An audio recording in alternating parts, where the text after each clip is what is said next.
Os 7 pecados capitais. Olá, meus irmãos e irmãs em Cristo.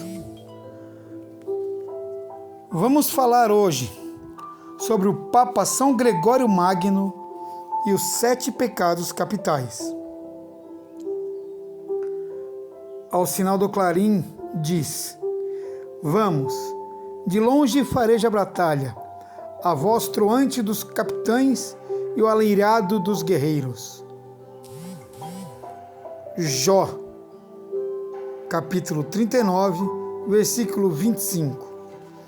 Palavra do Senhor, graças a Deus.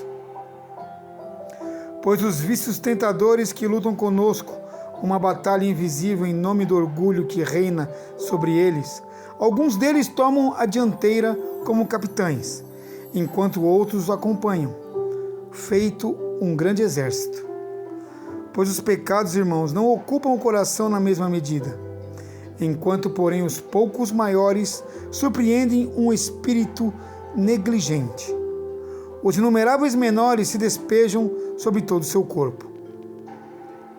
Diz Papa São Gregório Magno, o livro da moral. Eram 7, afinal. O Papa São Gregório Magno é talvez o menos conhecido dos 4 principais doutores da Igreja Latina. Os outros 3 são o Santo Ambrósio, Santo Agostinho e Santo Jerônimo. É possível, irmãos, que ele seja melhor conhecido por causa do canto gregoriano, essa forma antiga, bela e respeitosa de louvor que leva seu nome. Mas devemos conhecê-los, caríssimos, também como o pai dos 7 pecados capitais, isto é, da lista dos 7, porque foi o próprio Gregório quem nos mostrou quem é verdadeiramente o pai dos 7 pecados, e que veremos logo adiante.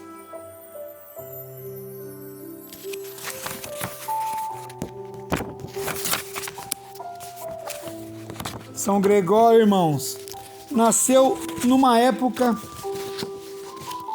em que o mundo clássico latino estava esfarelado.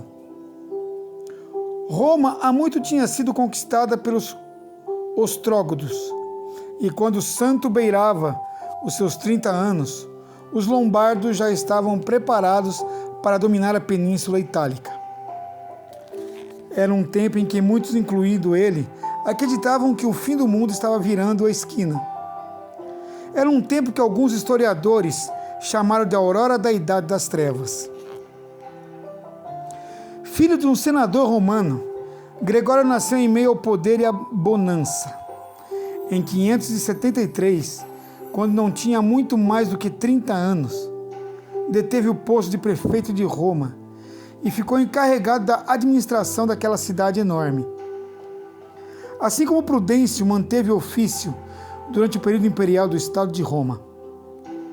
No entanto, pouco tempo depois, viveu uma profunda conversão do coração. E como Evagrio, João Cassiano e João Clímaco, tornou-se monge. Doou sua propriedade para o uso da igreja e transformou seu palácio em um mosteiro. Conhecido por ser um homem de ação, São Gregório Magno, no entanto, era, por natureza, um profundo contemplativo, o que ele buscou exercer em sua vida monástica. Talvez aí, caríssimos, tenha começado sua contemplação da natureza dos pecados graves. Ela seria explicitada em sua grande obra Moralia, um extenso comentário ao livro de Jó.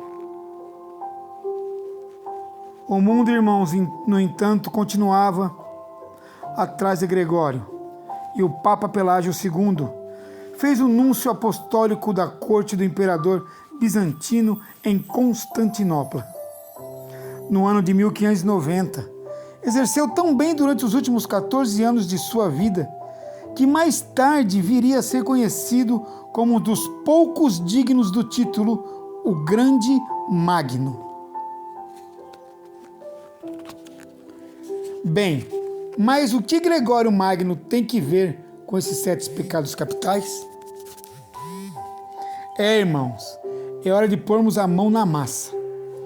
Já vimos que os monges anteriores a ele imortalizaram sua lista de 8 pecados mortais, ou vícios principais. Pode soar meio paradoxal que, em certo sentido, Gregório de fato tenha mantido a conta em 8, apesar de ter ficado conhecido por sua lista de 7 pecados capitais. Façamos uma comparação ponto a ponto com a lista de Evagrio, para entendermos como se deu essa diferença. E as semelhanças, irmãos, são mais notáveis, o que provavelmente se deve em maior escala à influência de São João Cassiano no Ocidente em geral, e em Gregório especificamente. A lista de Cassiano, como visto, era essencialmente a mesma de Evagrio. As palavras que estão em negrito no quadro acima destacam as diferenças. Os 8 pecados capitais nocivos de Evagrio: gula, fornicação, avareza, angústia, ira, depressão, vaidade e orgulho. Os 7 pecados capitais de Gregório Magno: gula, luxúria, avareza, inveja, ira, tristeza e vanglória. Irmãos, Gregório retirou a angústia ou lupe da lista, considerando-a em essência a mesma coisa que a tristia em latim, e então acabou ficando com 7.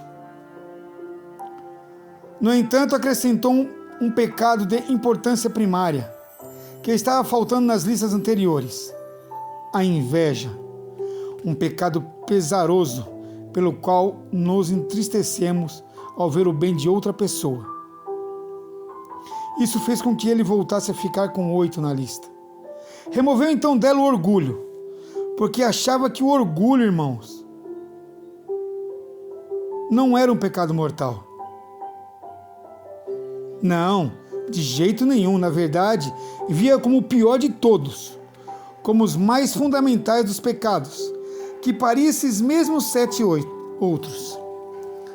Gregório cita as Escrituras para esclarecer suas intenções. O princípio de todo pecado é o orgulho. Está escrito no livro de Eclesiástico, capítulo 10, versículo 15. Palavra do Senhor, graças a Deus. Mas desta raiz envenenada brotaram sem dúvida 7 vícios capitais. Sua primeira ninhada, que são a vanglória, a inveja, a ira, tristeza, a avareza, gula e a luxúria. O nosso Salvador, pois movido pelo fato de estarmos cativos desses 7 pecados de orgulho, veio para a batalha espiritual pela nossa libertação, irmãos, com um espírito cheio de 7 graças.